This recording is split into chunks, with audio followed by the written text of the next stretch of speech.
So a little while back we were doing a recording when you suddenly proclaimed, "Sorry, Lost, I have to go. I got an important midnight rendezvous behind my local Burger King." And I went like, "What?" And you were like, "Yeah, I have to go. I have to make a trade." And my brain, of course, immediately goes, meth. The man's on meth. Yeah, Lost. Wait, listen, all right. It's really fun talking with you, but I need my fix, okay? Come on. You can't blame a guy, all right? I gotta do things. The Burger King's right there. It's All the right. it's the BKBJ special. No. Do you need any napkins, sir? No, but you do. No, for only $4.99. Okay, so as great of an analogy as that was, it actually wasn't a Burger King. It was a McDonald's. I know, even worse. But I went to McDonald's to go and do a Pokemon Go trade, of all things. At, what was it, like 11 a.m.? Or, no, not a.m., p.m., excuse me. Yeah, you were going to do a close to midnight Pokemon trade. That's pretty hardcore, man. That's right. My dedication knows no limits. Ah. Yeah, tell your audience about that whole thing. Yes. So after recording with Lost, I was like, I have to go, and I need to go and meet up for a trade, which I had been trying to organize for the past like couple days. I wasn't able to work it out until the last day, and I was like, screw it. It's 11 p.m. Whatever. I'm gonna go do it. And let me just say, my shiny Magnezone is super cool, and yeah, I love it. That's Wait, right. wait. They are like shiny in the Pokemon Go app now? Yeah, you can get shiny Pokemon, and I got a really good shiny Magnezone, like the highest stats and everything, dude. Well, nice. Well, that leads us very nicely into today's topic, which is the $375,000 Pokemon card deal and how all of that ended in disaster. And I know that you know a little bit about that. Thani, did you know that they went for that much? The gay cards, I mean? Yes, of course. Back in my past, I used to sell a lot of cards on eBay, and obviously, most cards did not sell for that much. Most cards sold for like 99 cents. But there were some gem cards that really carried a huge truckload of wealth, if you will, like the famed Charizard that everyone clamors over, Yeah. Alright, well let me set this scene for you, because Pokemon cards are really hot right now, and that's because of Logan Paul, of all people. Did you know he loved Pokemon cards? No, I didn't. You just awakened a part of my brain had locked away. I forgot completely about Logan Paul, and there he is. Yeah. He's back. He actually has a Squirtle tattoo. What? Yeah, man. Dude, this just adds dimensions to this man that I didn't know he had. He's been really into Pokemon cards lately, buying stupidly expensive boxes of Pokemon cards with the help of a consultant and then reselling them on stream and giving some of the profits to charity. Let it be said that credit is due here. He did give some money to charity, a fair amount. Well, that's good. That's actually really nice. I didn't expect that from Logan Paul. Yeah, he used to be the suicide guy, right? And now he's the suicide guy who also repopularized Pokemon cards. My God. So what happened, Lost? If you take a look at these Google Trends after he did that stream, the interest of Pokemon cards just went sky high, and well, that's good. That's good. Pokemon cards are cool and all. We're going to get back to that later, though. Let's keep the ball rolling, because now a YouTube channel called Dumb Money decided to make history by doing the biggest Pokemon card deal ever, and they decided to do it all on stream. God, that must have been They must have been super hyped for that. That sounds like such a cool concept, honestly. Oh yeah, man, they were serious. They brought a briefcase filled to the brim with money to exchange it for the cards. And I for one appreciate the showmanship on display here, but it needs to be said, I watched the video where they put the money in the briefcase, and apparently they bought a $29 briefcase, and it was too small, or almost too small, to carry around $400,000 almost. Oh my god! What? Why would you put that much money in one little cheap briefcase? No, what? Dude, I appreciate the fact that, okay, they are going to spend all of that money on Pokemon cards, but they were too cheap to go with the $40 option. Oh, I mean, as long as it was a nice looking case, they could whip it out and be like, that's right, I brought the money. Did you bring the goods? And then they like pop open their case and they're like, oh yeah, and they show the rare Charizard, right? Well, yes. So, anyway, for some reason, the seller of the cards wasn't present from the start of the stream. I guess they wanted to show up fashionably late or something. So to fill time, the Dumb Money guys, they talked about all of their plans for the cards, how they aren't going to sell them, but hold on to them for a year until COVID is done, which may or may not be important for the rest of the story. Throw a giant Pokemon party and simply give some cards away so any other fans watching have an opportunity to potentially get their hands on ridiculously expensive Pokemon cards like the shiny Charizard. And that makes a lot of sense too, because not only are you hyping up your community to try and get them invested, like, oh, like you said, maybe I could get the Charizard too, but also just the cards will only grow more in value as time progresses. So very good plan on their part. Yeah, I mean, I think this is the only way for fans to get a hold of these cards by now, because realistically, these box sets filled with first edition cards are so expensive that we would never be able to buy them. So that's kind of cool. But the seller arrives, and oh my god, it's the same person that Logan Paul used, who by the way goes by the moniker Collectibles Guru.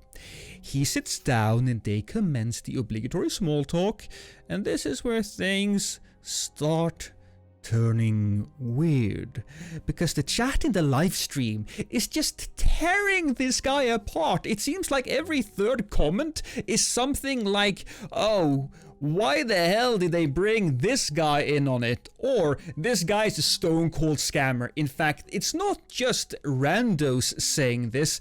Max Mofo, a huge YouTuber with several channels that has more than a million subs, he's in the chat and he's just shit-talking the hell out of Collectibles Guru. It's like, bald man equals scammer, and yeah, it's pretty heavy, and it's understandable why a lot of people don't really trust this man, because on Logan Paul's stream, when he was acting as his expert, said that this Bulbasaur card was worth like, 10, 20, 30k, but that it usually sold for 4,000.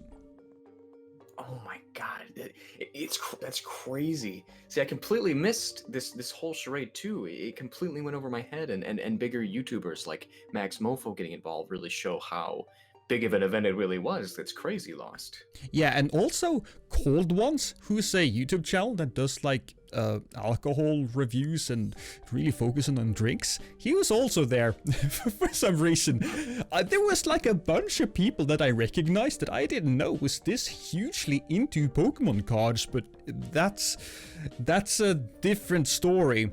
But okay, man, the small talk is done. It's time to put on your serious business face and your serious business pants. You have pants on now, Thani? No, I'm wearing shorts. They're comfy and easy to wear. Well, you are way underdressed for this, but that's fine. I still love you. So let's open the box. So now Dumb Money is really excited, and Guru is like, the easiest way to authenticate the box is to open it. But then it gets weird, because he says, Oh, I didn't know if you wanted to open the box right now, because that's like... And he gets immediately cut off by the dumb money guys, because of course they do. They're like, yes, open the box. We want to make sure that what we have here is the real deal. Because it would be incredibly awkward, man, if it wasn't. Yeah, imagine if you went to a bank and you were like, "All right, I'd like to deposit $1 million, but don't look in this. Don't look in this briefcase. just take it, okay? There's $1 million in it, trust me." just trust me. There's $1 million. Why it's so light? Oh, it's. I have a check in there. That's why. Yeah, it's a check. Really want this check to be secure, so you can... See, it doesn't feel like Guru has a lot of confidence in the package he's selling. In fact, there are red flags sticking out of every single orifice here, because quite frankly, Guru, very unprompted, then goes on to say that he bought the box from a guy that received it as a gift from his parents when he was a kid. How the box had been locked up in a gun safe, of all things, for 20 years, and just how nice of a guy the original seller is. He also guarantees the money back if it's fake. And this was all on stream. Yeah, we're live right now. So that news is out. How do we do this? Do we just open the box? I mean, I'm not going to touch any of this, just so you know. So this is going to be in the hands of people that have actually touched it back before. The easiest way to guarantee authenticity is to pop it open. I didn't know if you actually wanted to open it. Yes, we're going to open. Let's have it open on camera live so we know we're not doing anything weird with the packs. No problem. The owner of the box supposedly bought 3 boxes when he was a child. His parents bought him 3. They sat in the gun safe the entire time. There's a little bit you'll see of wear on one of the top edges. He says 100% money back for me if indeed it is fake. I spoke to him yesterday. Good guy. I've done lots of deals with him before. I've done all the inspections a normal person would be able to do without cracking it. Okay. Even the cellophane that has scratches, you can see the scratches on the cellophane, and if you move the cellophane, it's not on the box. Okay. So you know that even like the stuff that's like been brushed up against it is on the cellophane, not on the internal. Do you guys want to take a quick look as well? Want to take a quick look? And then, let's have these guys take a quick look, and that way we can... which is like the most important to know like what's in it. You push down, you look inside. All first edition should be long crimp, longer tops. You can see that. But people who fake boxes, the way they fake them is they put 2 long crimp in the top. So when you do the peak test, you see that. So from my inspection, I bought it thinking peak test worked. I understood the guy owned 3 boxes. I've worked with him before. It all seemed legit. Okay. So, in my opinion, it looked good. I was even worried when you just like dragged it there. We're gonna break the seal anyway, so it doesn't matter. Yeah, that's all. Yeah, that way. There are parts where he speaks in past tense. It's so weird because he was like, I bought the box. It seemed legit. It's almost as if the man is expecting it to be fake. So Lost, what you're telling me is that this guy, Guru, comes up, there's just red flags everywhere. Big YouTubers like Max Mofo are even calling him out. And when they ask, you know, if they can see in, he's almost expecting that the cards inside be fake, like almost like he hadn't even checked them himself. Yeah, exactly. Wait, they open the box and everything looks fine. The first set of bags looks legit, but then they dig a little more and they notice a pack that has a different color. Ooh. Yeah, that's not right. That's not first edition. In fact, several of these packs have been opened and then resealed. Quite badly, I might add, because they're like, oh, this is open. Oh, this is open. It's actually a really badly done fake. Oh no, that's... Ooh, and on stream too? That sounds... Oh god, that sounds really bad. Oh no. Yeah, I don't know how many people watched the stream while it was going on. I guess there's probably a few thousand people.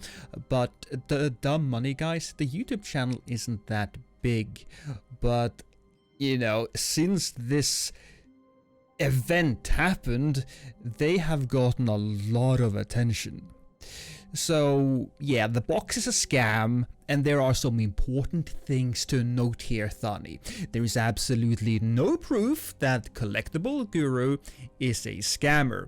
He did make the situation good again. He got a hold of another box, and in the process, according to himself, he lost about 55k of his personal money and around 225k in profit. Guru himself says that he was the victim, and other Pokemon experts have said that it's hard sometimes to tell if the box has been resealed. There is this one Pokemon guy called Pokemon Rev, I believe, that bought a box, opened it on stream, and it was worth 10 grand. That's what he paid for it. And that box turned out to be a fake. So if lifelong experts can be fooled, this guy can be fooled. Yeah, that's fair. Oh, and by the way, Lost, now I understand why the alcohol guy was there. Could you imagine, like, losing 50 grand on Pokemon cards? Oh my god, yeah, I bet that man really wanted, like, a ton of alcohol at that point. But listen, here are some very important points that I need you to remember. There is absolutely no proof that Collectibles Guru is a scammer. He did make the situation good again as he got a hold of another box. My god, that would be absolutely devastating. But geez, it was bad for this guy at first, and then it just got worse. I'm glad that he decided to, you know, make good on it, get a hold of another box, make doing what he promised. But still, it's I'm not done yet, Thani. Oh no, I'm not done yet. So, I'm not calling Guru a scammer. I'm heavily implying it.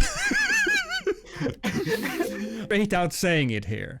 I do want to shine a light on a specific thing here though, because according to his own story, he got the box from a guy that had it for 20 years, and it is true that really old fake boxes exists, because Pokemon was huge, man, and a bunch of people knew that these were going to become collectibles, so they bought the boxes and then they just removed all of the important cards, resealed it to sell it later. So these things do happen, but what seems incredibly strange in this case is when they opened the card packs and took out some of the cards that had been stuffed in.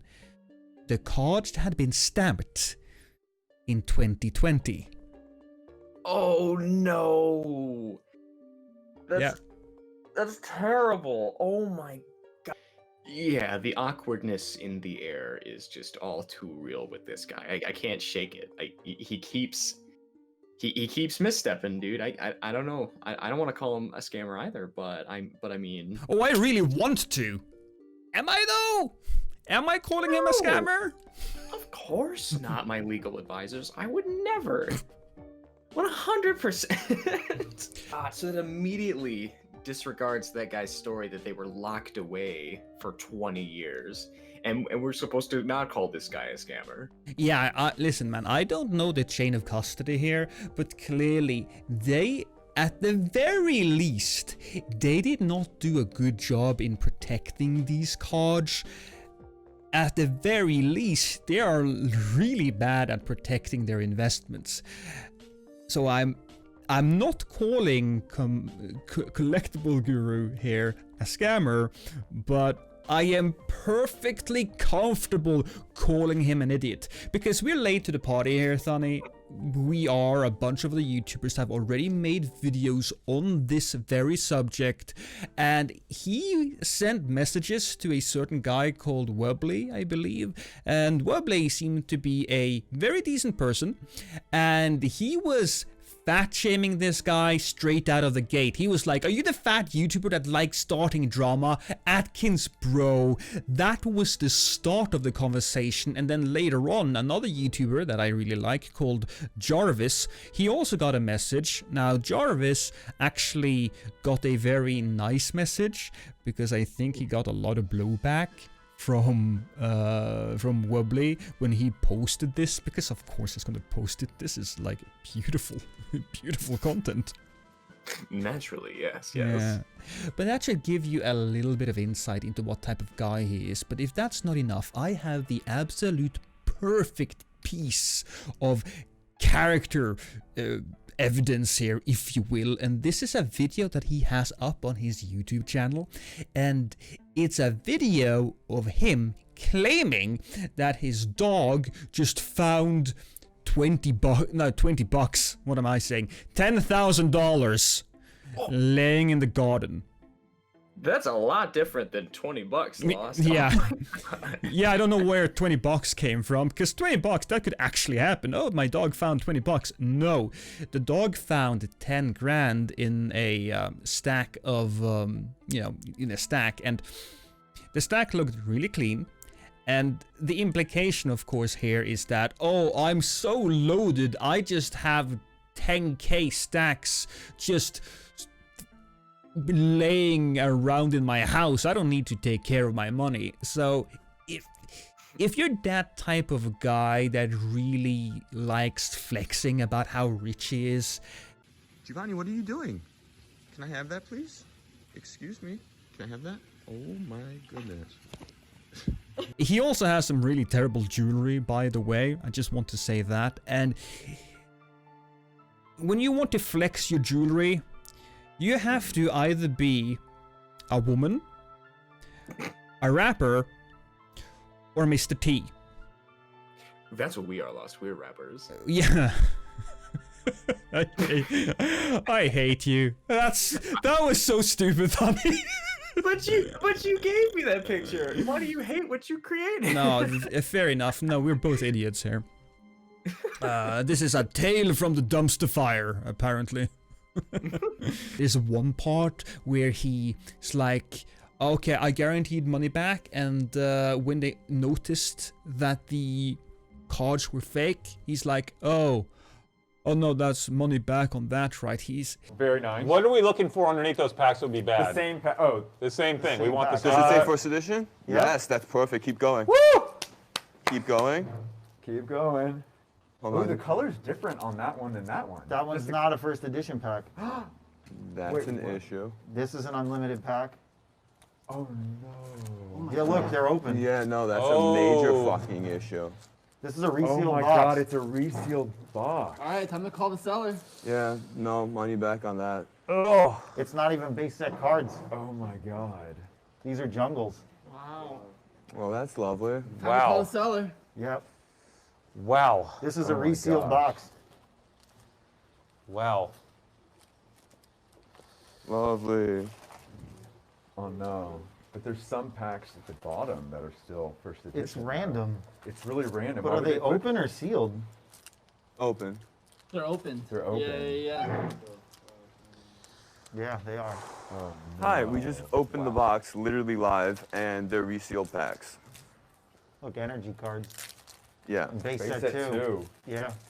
There is just something about the nonchalant way that he's saying it. It's like he's been waiting to say that line for like forever, and then he immediately goes on his phone, calls the seller, and this is all on stream, and then immediately gets him on the phone, and he's like, dude, this thing is fake. The whole...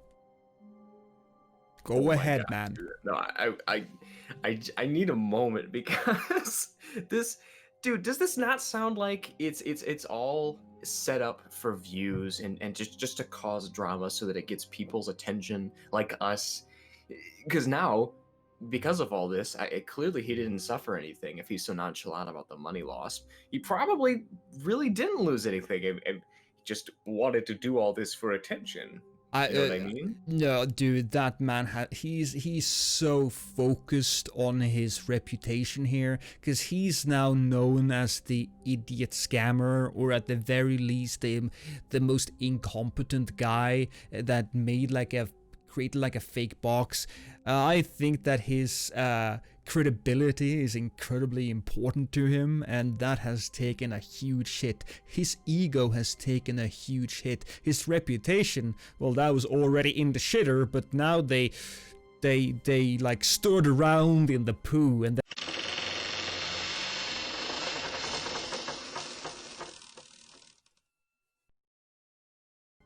is beautiful. And I want to say that the dumb money guys, they seemed very nice in this whole thing. Of course they're nice. They were actually going to auction away the cards for charity, and they were very